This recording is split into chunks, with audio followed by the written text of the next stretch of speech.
नमस्कार दर्शकों, जेके प्राइम में आपका स्वागत है। मैं हूं विनोद कुमार। दर्शकों, आज एक मरतबा फिर सुरक्षा बलों को बड़ी कामयाबी मिली है। बारामूला में सुरक्षा बलों ने बारामूला के पट्टन इलाके में 3 आतंकवादियों को मार गिराया है। इस मुठभेड़ में एक मेजर जख्मी हुआ और एक जवान जख्मी हुआ। उनको अस्पताल में भर्ती कराया गया है। लेकिन लगातार पाकिस्तान के प्रायोजित आतंकवादियों को न्यूट्रलाइज करने में सुरक्षा बल बड़े कामयाब हो रहे हैं और कामयाबी लगातार निरंतर कामयाबी मिल रही है।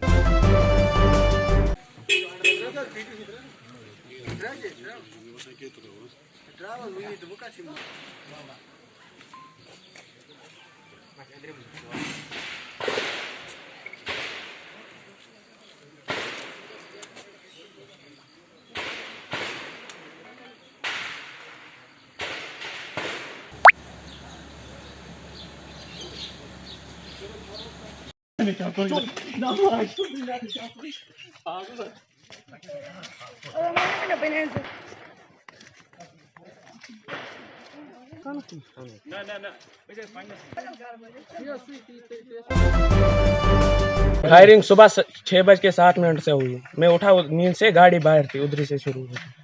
कुछ पता नहीं कार्डन वार्डन का, कल का हमें पता नहीं। सुबह 6 बजे से गाड़ी बाहर थी, उधर पे हमने देखा। अभी फायरिंग चल रही है? हाँ, अभी हो रही है। तो आप कैसे बाहर निकले? और पुलिस ने बोला बाहर निकलो।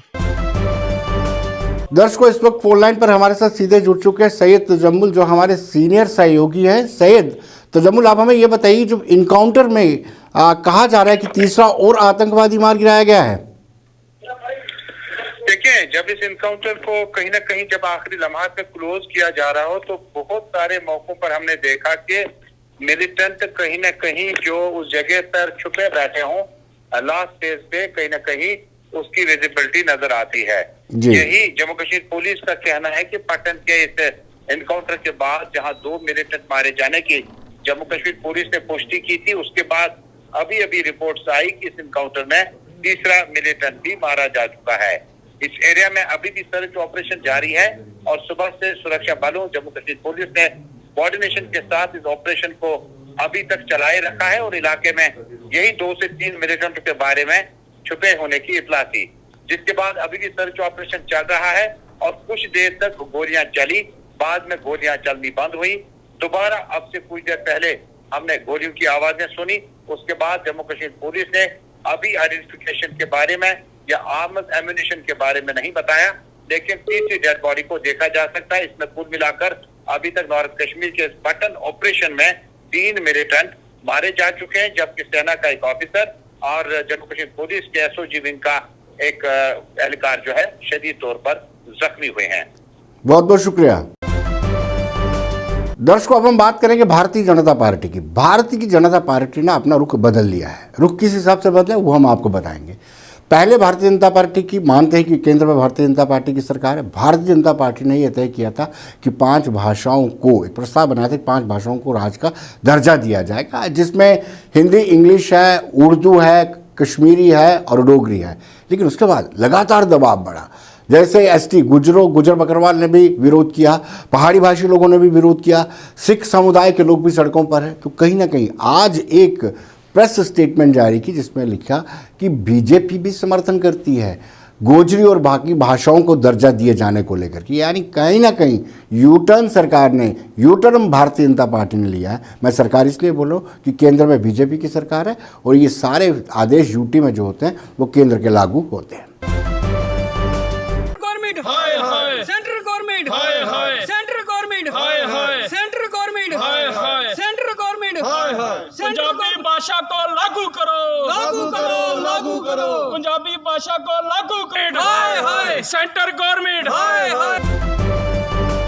जो 5 भाषा लागू कीतियां ਹਨ, जिदे विच खास करके पंजाबी भाषा ਨੂੰ इग्नोर किया गया है।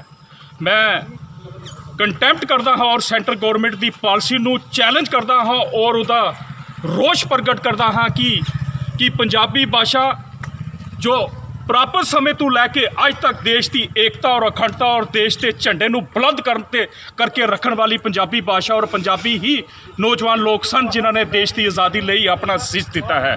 मैं आप दे माध्यम ਨੂੰ सेंटर गवर्नमेंट ਨੂੰ ये कहना चाहता है कि पंजाबी भाषा ਨੂੰ तुरंत लागू किया जाए, ना कि आने वाले दिनों के विच सिख कम्यूनिटी ਅਤੇ ਨਾਲ ਹੀ ਜੋ ਪੰਜਾਬੀ ਭਾਸ਼ਾ ਬੋਲਣ ਵਾਲੇ ਜੋ ਲੋਕ ਹਨ ਅਦਰ ਕਮਿਊਨਿਟੀ ਦੇ ਲੋਕ ਉਹ ਰੋਡਾਂ ਤੇ ਆਣਗੇ ਔਰ ਇਸ ਪੰਜਾਬੀ ਭਾਸ਼ਾ ਲਈ ਜੋ ਪ੍ਰਦਰਸ਼ਨ जो होएगा और इतिहास इसका गवाह बनेगा। जम्मू कश्मीर की जो सिख कम्युनिटी के लोग हैं उनकी आवाज़ जो दिल्ली में बैठी बीजेपी की गूंगी बैरी सरकार है उनकी कानों तक पहुँचे, ये हमारी आवाज़ जो जम्मू कश्मीर स्टेट को जो यूटी बनाया गया था और यूटी में जो सरकार ने जो फैसला लिया है हिंदी उर्दू डोगरी इंग्लिश कश्मीरी भाषा को जो ऑफिशियल बनाया गया है, हम ये सरकार से डिमांड करते हैं कि 14 करोड़ देश की जनता जो कि पंजाबी बोलती है और इसको एशिया में तीसरी नंबर की भाषा चुनी गई है, जो हमारी माँ बोली है और हम जो सरकार से डिमांड करते हैं। तो जैसे कि मैंने आपको पहले बताया कि कहीं ना कहीं भाजपा को अब इस चीज़ का एहसास हो रहा है कि गुजर बकरवाल कहें, पहाड़ी भाषी कहें, सिख समुदाय कहें, सब के सब दबाव बना रहे हैं कि इनकी भाषाओं को भी इनकॉर्पोरेट किया जाना चाहिए। शायद यही कारण था कि आज उन्होंने अपनी प्रेस रिलीज में, अपनी स्टेटमेंट में ये कहा। और इस वक्त फोनलाइन पर हमारे साथ सीधे वीरेंद्रजीत सिंह जुड़ चुके हैं, जो भाजपा के सीनियर नेता और सिख नेशनल फ्रंट के चेयरमैन हैं। वीरेंद्रजीत जी, क्या लगता है आपको कि पहले गलती हुई, अब सुधार किया जाना चाहिए? नहीं, बिल्कुल किया जाना चाहिए। मेरी कल ही डॉक्टर जितेंद्र सिंह जी के साथ और MOS होम जी कृष्णा रेड्डी जो जम्मू कश्मीर को देखते हैं जी, दोनों के साथ मेरी बात हुई और मैंने अपनी और सिख समुदाय की नाराजगी जाहिर की कि पंजाबी भाषा को यहाँ पर आपने जो स्टेटस जो है वो क्यों नहीं दिया। राइट। तो उनका कहना था कि किसी स्टेट में भी 2 से ज्यादा नहीं होती है, यहाँ हमने 5 कर दी। तो मैंने कहा अगर आप 6 या 7 कर देते तो क्या फर्क पड़ जाना था, आपको ये करनी ही पड़ेगी क्योंकि पंजाबी जो है वो सारे वर्ल्ड में जो है मशहूर है और सारी जगह बोलते हैं। मैंने डॉक्टर जितेंद्र सिंह जी को कहा कि मैं जो आपके साथ बातचीत कर रहा हूँ पंजाबी में ही कर रहा हूँ और आप भी मुझे जवाब जो है पंजाबी में ही दे रहे हैं। बिल्कुल। ऑस्ट्रेलिया जैसे मतलब देश में भी 2nd भाषा का दर्जा है और कनाडा में 3rd भाषा का दर्जा है। वेस्ट बंगाल जैसी स्टेट ने भी दूसरा दर्जा दिया हुआ है और दिल्ली ने भी दूसरा दर्जा दिया हुआ है, हरियाणा ने दर्जा दिया हुआ है। तो यहाँ तो पहले खालसा राज था, यहाँ पंजाबी ही पहले चलती थी, लेकिन ये गवर्नमेंट मान रही है कि हमसे कहीं मिस्टेक हुई है, हम इसका जो है सुधार करेंगे। कहीं वीरेंद्र जी, आपको नहीं लगता है कि पहले क्यों गलती की? आप भी भाजपा का हिस्सा है, केंद्र सरकार। सर मैंने यही बात उनसे कही और उन्होंने कहा कि भाई इस चीज का हमारी गलती है कि हमें आपसे या वहां से बाकी लोगों से फीडबैक लेनी चाहिए, लेकिन हमने फीडबैक ली भी, लेकिन हमें फीडबैक जो थी हमें अब फील हो रहा है कि हमें फीडबैक जो थी वो ठीक नहीं मिली। तो मैंने उनसे पूछा कि कहाँ से फीडबैक ली आपने, तो वो उन्होंने बताने से इनकार कर दिया, लेकिन ये कहा कि हमें फीडबैक हमने ली थी, लेकिन हमें फीडबैक जो है वो अब हम फील कर रहे हैं कि गलत फीडबैक हमें दी गई। बहुत बहुत शुक्रिया वीरेंद्र जी। भाई ਅਸੀਂ ਕਿਸੇ ਕਿਸਮ ਦਾ ਪ੍ਰੋਟੈਸਟ ਜੋ ਹੈ ਅਸੀਂ ਰੋਡਸ ਦੇ ਉੱਪਰ ਨਾ ਨਿਕਲੀਏ, ਕੋਈ ਹੋਰ ਪ੍ਰੋਟੈਸਟ ਨਾ ਕਰੀਏ, ਇੱਕ ਜੈਨੂਇਨ ਤਰੀਕੇ ਦੇ ਨਾਲ ਅਸੀਂ ਆਪਣਾ ਮਕਸਦ ਜਿਹੜਾ ਆਪਣੀ ਗੱਲ ਜਿਹੜੀ ਆਪਣੇ ਜਜ਼ਬਾਤ ਜਿਹੜੇ ਨੇ ਉਹ ਗਵਰਨਮੈਂਟ ਦੇ ਅੱਗੇ ਰੱਖਣਾ ਚਾਹੁੰਦੇ ਹਾਂ ਔਰ ਖਾਸ ਕਰਕੇ ਸਟੇਟ ਜੋ ਸਾਡੇ LG ਸਾਹਿਬ ਨੇ ਉਹਨਾਂ ਦੀ ਜੋ ਐਡਵਾਈਜ਼ਰ ਨੇ ਸਾਰੇ ਦੇ ਸਾਹਮਣੇ ਇਹ ਰੱਖਣਾ ਚਾਹੁੰਦੇ ਔਰ ਈਵਨ ਕਿ ਅਸੀਂ ਸੈਂਟਰ ਗਵਰਨਮੈਂਟ ਨੂੰ ਵੀ ਇਹ ਰਿਕੁਐਸਟ ਕਰਦੇ ਹਾਂ ਕਿ ਇਸ ਦੇ ਵਿੱਚ ਇੰਟਰਫੇਅਰ ਕਰਕੇ ਔਰ ਇਸ ਦੇ ਵਿੱਚ ਆਪਣੀ ਇੰਟਰਵੈਂਸ਼ਨ ਸ਼ੋ ਕਰੇ ਔਰ ਇਸ ਨੂੰ ਲੈਂਗੁਏਜ ਨੂੰ ਇਹ ਹੈ ਆਫੀਸ਼ੀਅਲ ਲੈਂਗੁਏਜ ਜਿਹੜੀ ਹੈ ਡਿਕਲੇਅਰ ਕੀਤੀ ਜਾਵੇ। ਤਾਂ ਮੈਂ ਇੱਕ ਵਾਰ ਫਿਰ ਮੈਂ ਬੇਨਤੀ ਕਰਾਂਗਾ ਡਿਸਟ੍ਰਿਕਟ ਗੁਰਦੁਆਰਾ ਪ੍ਰਬੰਧਕ ਕਮੇਟੀ और समूह संगतां दी पुंछ दियां संगतां दी तरफों और नौजवान वीरां दी तरफों। दर्शकों, अब हम बात करते हैं अपनी पार्टी की। तो अपनी पार्टी का ग्राफ निरंतर बढ़ता जा रहा है और उन पार्टी में शामिल होने वाले लोगों का भी कतार लगातार बढ़ती जा रही है और लोग आम आदमी पार्टी को ज्वाइन करने के लिए बड़े उत्साहित भी हैं और बड़े बड़े नेता भी इसको ज्वाइन कर रहे हैं। और दूसरी बड़ी बात ये भी कहा जा रहा है कि जैसे ही गुलाम नबी आज़ाद के डिफरेंसेस गांधी परिवार के साथ हुए हैं, जो स्टेटमेंट गुलाम नबी आज़ाद ने दिया है कि 50 साल तक आपको अगर विपक्ष में रहना है तो आप संगठनात्मक चुनाव मत करवाइए, ये गुलाम नबी आज़ाद ने कहा है।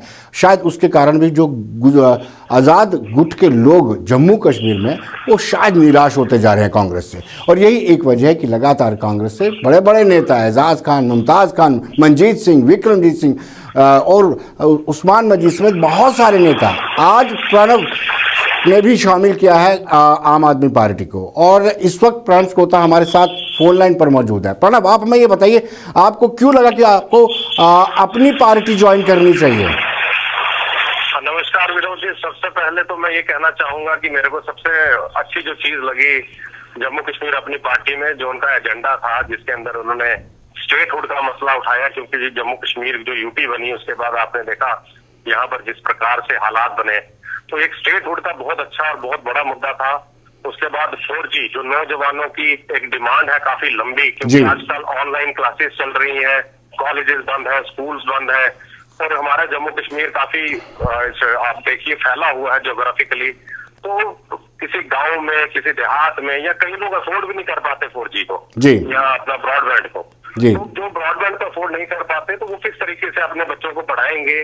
फिर तीसरा जो मुद्दा था उसके अंदर युवाओं को लेके था। चौथा था जो कश्मीरी पंडित है उनको अच्छे तरीके से वापस वैली के अंदर सेटल किया जाए।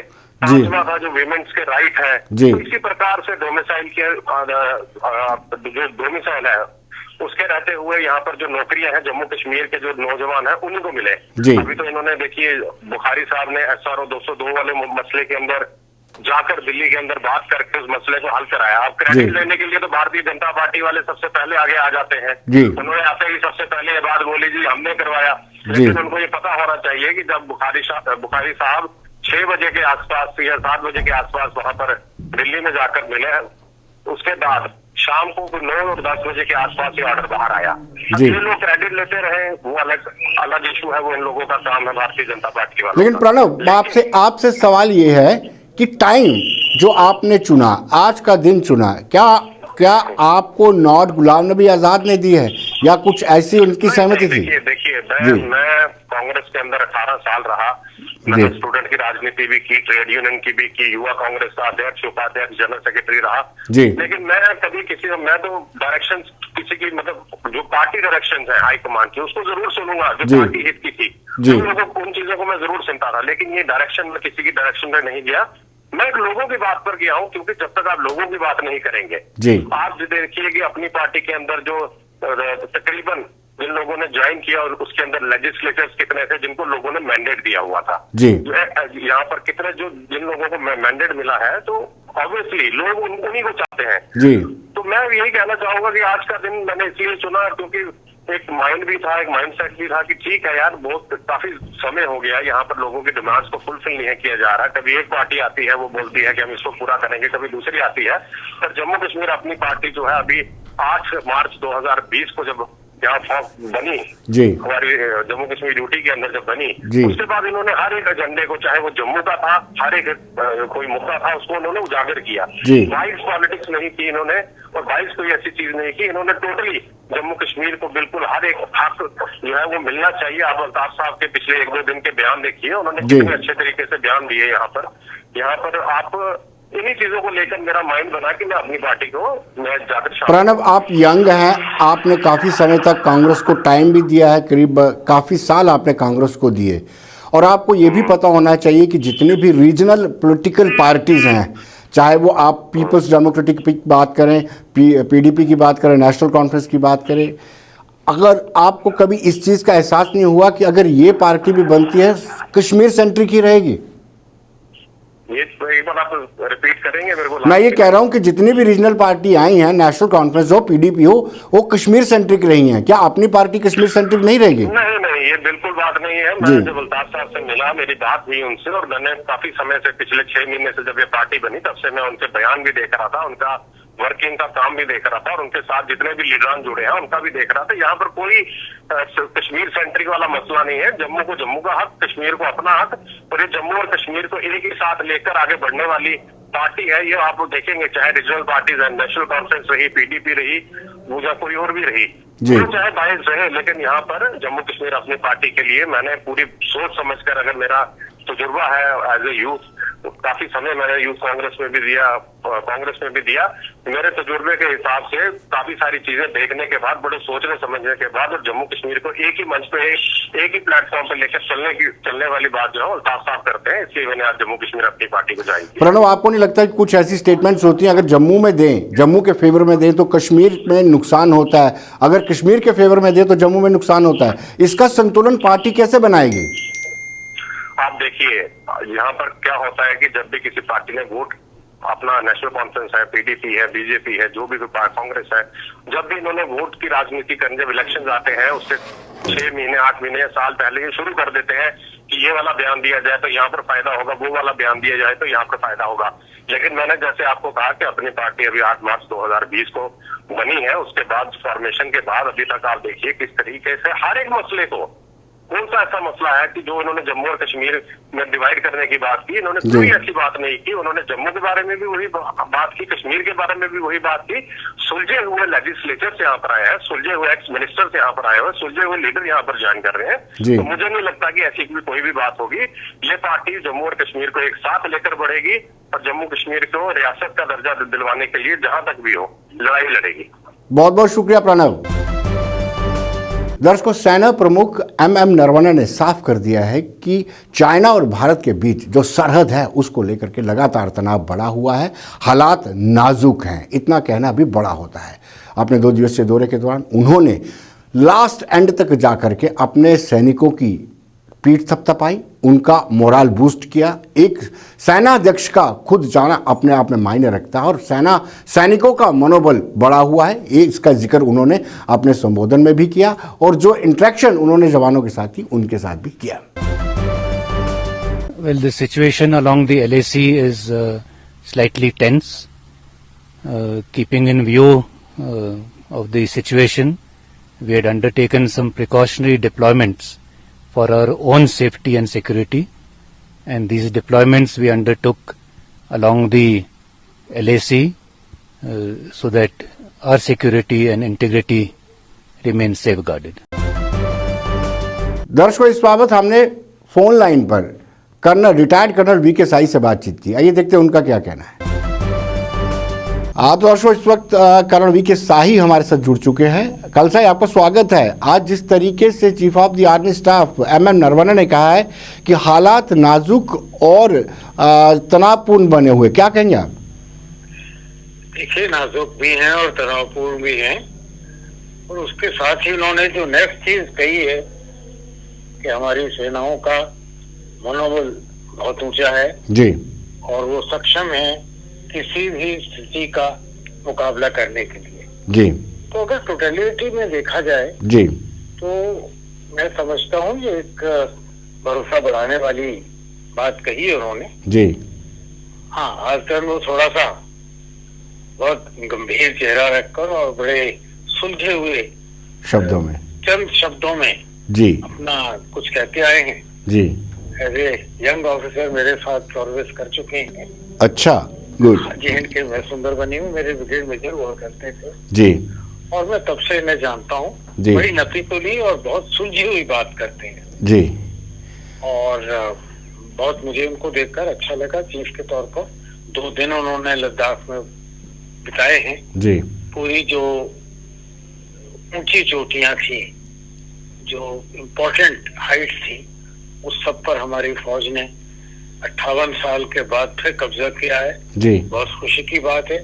बड़ी मजबूत पोजीशन है हमारी, और अब कोई भी नेगोशिएशन अगर होगा तो कम से कम एक बड़ी पॉजिटिव और एक ऊंची पोजीशन से होगा जी। तो ये एक अच्छी देश के लिए बात है। जहाँ तक चीन का सवाल है जी, आज उनका जो ताइवान में एयरक्राफ्ट शूट हो गया है जी, अब उनका एक फ्रंट वहाँ और खुल गया है जी। और जिस तरह चाइना बिहेव करता आ रहा था अपने इर्द गिर्द हर छोटे मुल्क के साथ, किसी न किसी को खड़े होकर उसको जवाब देना था जी।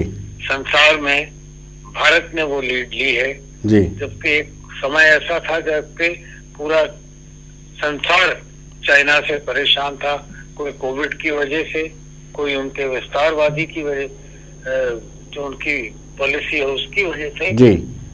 और कुछ साउथ चाइना सी में, लेकिन तो वो कर्नल साई, एक चीज समझ में नहीं आ रही, बार बार वार्ताओं का दौर चल रहा है, उसके बावजूद जी। भी चाइना जो है टस से मस नहीं हो रहा है, वो वापसी की बात नहीं करता है।